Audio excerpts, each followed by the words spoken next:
O Wall Street Journal, publicação que sempre expressou os humores e rancores dos grandes investidores internacionais, sobretudo os dos Estados Unidos, botou o bloco de grandes repórteres na rua atrás das ligações ancestrais e carnais de Donald Trump com o milionário abusador sexual Jeffrey Epstein.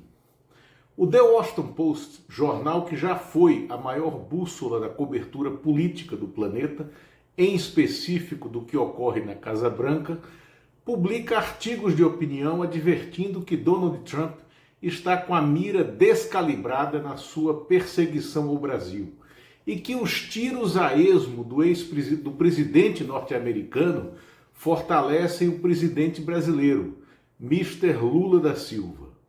Eu sou Luiz Costa Pinto, editor da Plataforma Brasília, e esta é a análise de momento da política e da economia, porque precisamos falar da imprensa daqui e de fora no fortalecimento ou na justa perseguição investigativa contra os projetos autoritários que estão em curso. O Wall Street Journal é propriedade da News Corp, corporação da família do bilionário australiano Rupert Murdoch. Os Murdoch têm problemas, mas têm centelhas básicas de jornalismo correndo em suas veias. Estão sendo perseguidos por Trump, que reivindica deles uma indenização que pode chegar a 10 bilhões de dólares em razão das reportagens verídicas que estão publicando. O jornalão do mercado financeiro já trouxe à luz até os vídeos de um jovem Trump sendo jurado de concurso de Miss com garotas de 14 e 15 anos que depois foram abusadas por empresários.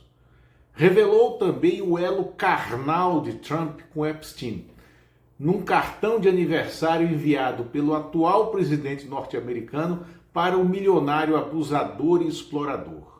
No cartão, Trump assina o nome Donald, na região pubiana de uma modelo que participava das festas de arromba organizadas por Epstein. O Washington Post, que pertence à Nash Holdings, corporação controlada por Jeff Bezos, o dono da Amazon, tenta calibrar a chantagem comercial do governo dos Estados Unidos contra o Brasil e a calibra dizendo, por meio de várias entrevistas e de artigos de colunistas, deixando claro que não há razões econômicas que justifiquem a perseguição tarifária de Donald Trump às empresas brasileiras que exportam para lá. Bezos, que tem responsabilidade para com seus negócios e é uma das cabeças de comando e liderança do novo capitalismo global, alerta por meio de seus articulistas: o Brasil está certo e não cabem recuos nossos em relação a eles. E aqui, como estamos? Aqui no Brasil estamos assim. Em um estado de São Paulo, o colunista Carlos Andreasa, neto do coronel Mário Andreasa, que foi ministro do interior do ditador João Figueiredo, diz que os brasileiros estão extenuados da guerra política e sugere que cabe ao governo Lula um gesto de recuo para negociar. Carlos Andreasa foi o mesmo que, enquanto editor de livros, responsável por uma grande editora nacional, lançou o cretino patológico do Olavo de Carvalho como autor e filósofo de uma corrente de extrema-direita. Sim, transformar as maluquices de Olavo de Carvalho em produto editorial de escala nacional foi obra do colunista do Estadão, que se vende agora como leitor de humores do brasileiro médio e acha que tem cancha para dar aconselhamento de gestão ao presidente Lula e à chancelaria brasileira, que tem se portado de forma exemplar e altiva na resistência a esses arreganhos grotescos de Donald Trump. Na Folha de São Paulo, a ombudsman do jornal, Alexandra de Moraes, chama a atenção de toda a redação, como fez em seu artigo do último domingo, para a necessidade básica, de resto, de os jornalistas estabelecerem um contraditório com os entrevistados quando eles mentem descaradamente ao darem entrevistas. E entrevistados mentem, sabemos disso.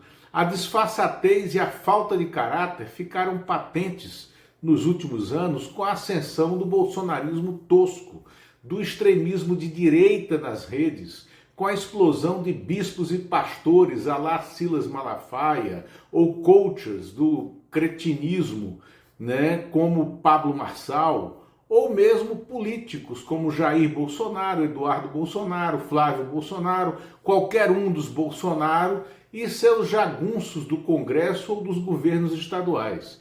Entrevistados mentem e de uns tempos para cá, não só na Folha de São Paulo, jornalistas deixaram de chamá-los à realidade durante as entrevistas. Simplesmente abrem os microfones, esquecem que são veículos de mídia, e que eles recebem esse nome pomposo porque sua função é justamente mediar os debates e deixam os entrevistados mentirem ao sabor de suas loucuras. Eu vi isso hoje numa entrevista do marqueteiro do Bolsonaro, Duda Lima, na CNN, um absurdo. É chocante, deprimente o que ocorre em nossos veículos. É tão grave que virou tema da coluna da Ombudsman da Folha. Contestem as bizarrices, intervenham para estancar os delírios dos entrevistados, entrevistem, enfim, e não simplesmente abram os microfones. E veículos, permitam a diversidade de opiniões, atuem para chamar às falas os responsáveis por essa nuvem de loucuras que escurece os nossos horizontes. Ajam como o Washington Post, contestando por dentro, ou como o Wall Street Journal, investindo em reportagem, na velha e boa reportagem em equipe, porque impérios políticos ruíram dessa forma, lá nos Estados Unidos e aqui no Brasil, em tempos mais ou menos recentes. Essa omissão da mídia brasileira que esqueceu e até mesmo traiu o seu lugar de fala na cena política nacional, serviu à construção dessa tragédia que vivemos de 2016 para cá.